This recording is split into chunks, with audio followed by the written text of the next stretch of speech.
Hi everyone, welcome back to Just Autism. This is Colleen again, and I'm here with another DIY project that I did early on. At the beginning of this process, when Danny had first begun preschool and into the kindergarten year, Danny was getting a lot of worksheets, and we were getting instructions from teachers and therapists on different activities to work with Danny to kind of progress him through school, obviously. And it was the basics. It was color matching, it was number recognition, it was letter recognition, it was the beginnings of learning how to write. So with that, we just got so overwhelmed with so much information and so many worksheets and so many bits and pieces of just pamphlets and so forth like that on how to go about this process. And one night I literally sat on my bed with my bed covered in sheets of paper and instructions and just worksheets and everything, and did not know what to do with all of it. And I'm thinking, how can I get this all organized so that I capture everything that the teachers and therapists want him to learn and work on, but is a bit more fun for him, a little bit interesting, something that we can all kind of work together on, and kind of condense all this stuff into one smaller binder or a small bit of work. So I kind of took the gist of the majority of the items that the teachers really wanted to focus on per his IEP and his goals and what the therapists were suggesting. So with that, I kind of started doing research. I took a couple of the worksheets that they gave me, made some copies of them, was on Pinterest looking for different items, and I came across an abundance of information, which was great but good because I'm trying to condense this stuff, right? So obviously, if I'm on Pinterest, I saved my board, saved the ideas, and then I just started brainstorming, and I came up with an activity binder. And basically, it is just a 3-inch binder that I took, put Danny's name on it, called it the activity book. This particular one, like I said, this was during his preschool into kindergarten year, and this is basically structured to that age range. So what I did was, and I'm going to admit right off the bat, I cheated a little bit and bought some of the stuff off Etsy because time-wise, just didn't have it, and I had all intentions of making it myself, but you know, time being what it is and how limited we do have sometimes, I cheated and I bought it off Etsy. So don't be afraid to do that. It doesn't matter. But I will admit a majority of this came from the dollar store and was just stuff that I could print off my printer very easily, or stuff that the teachers had given me or the therapist had suggested that I use. So if you open up the binder, the first thing you come across here, and I'm going to try to do this as easily as I can so that you can see this, but I just have a little pen pack here. Inside are just some dry erase markers. And then I got some sheet protectors, and I put the worksheets that the teachers really wanted me to kind of focus on into the sheet protectors. And then we would use the dry erase markers. As you can see, they kind of have like the little beaded or, you know, squiggly lines where for writing and everything. I'm sorry, I don't know what to call them. It's a little late at night. I'm getting tired.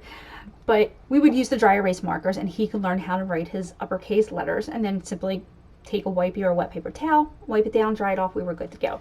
And then on the flip side, we have our numbers. And at the time, Danny was very much into trucks and cars, so I kind of, you know, made this around his interest at that time, just so that it was a little bit more interesting and it held his attention a bit more.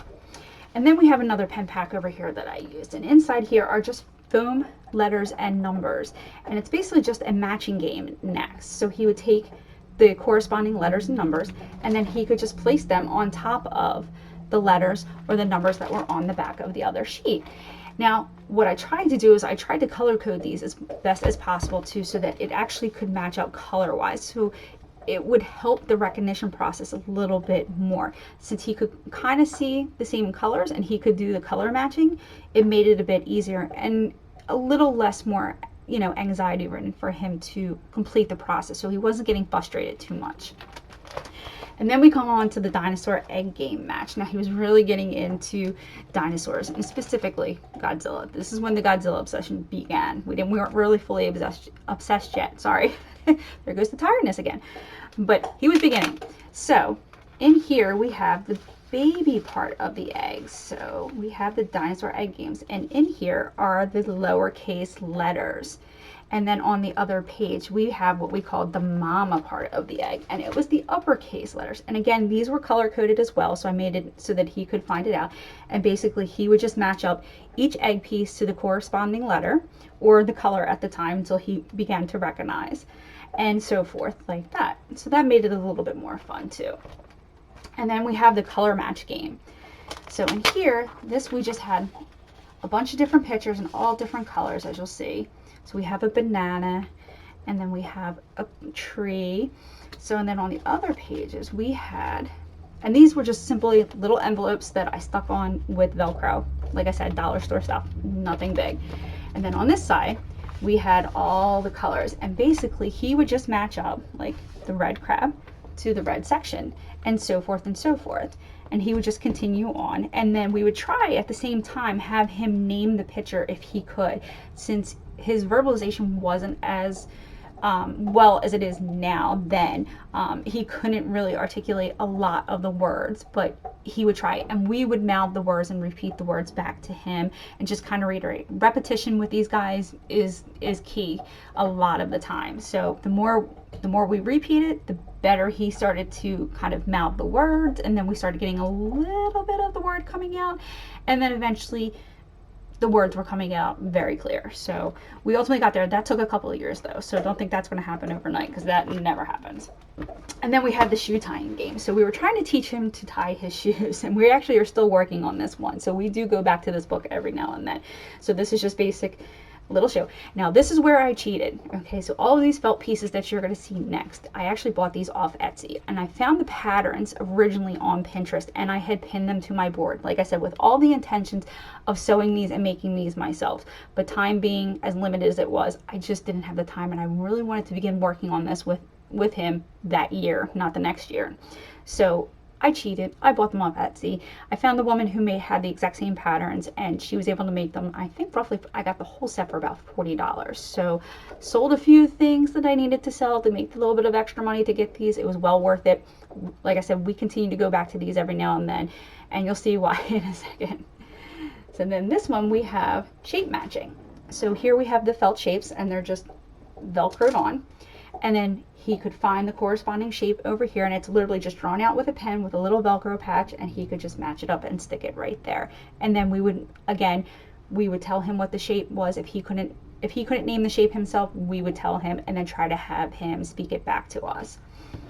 And then over here, this is one of his favorites. This is the Cookie Monster one. We love Cookie Monster. So Cookie Monster has eaten all the cookies, and so when we open up his mouth, he has cookies inside, and each cookie has a certain amount of chocolate chips. So we would count the number of chocolate chips, and then we would find on the other page the corresponding number and put it back in its jar. Danny loves this one. When we say, hey, do you want to do your activity book, he will go to this first and try to. So what we do is we use this as a great reward. So we'll say, okay, we have to do your other book first. When you're done, we'll go back to Cookie Monster and you can do Cookie. And he'll complete his task pretty fast then. And I think that one was the last of it. Yep, that was the last of that one. So this one was pretty short and pretty sweet. We didn't do all these activities every night. We didn't do every single one of them. We would pick and choose a few to do a night, and typically try to that we complete the entire book. Maybe, depending on his demeanor, we only got to do one that night. Maybe another night he was in a better mood and he was more focused, and we could do 3. And then if it had been a Friday night and we were just all done with the week, we didn't do any. Maybe we did some on the weekend. The other thing that I did do, and just a little trick, so I would bring his sister and get her involved, because she's just such great peer support for him, and he loves working with her, and he gets a kick out of her when she's helping him. So I would take the little felt pieces, and I would actually hide them around the house, and we would play a hide and seek game with them.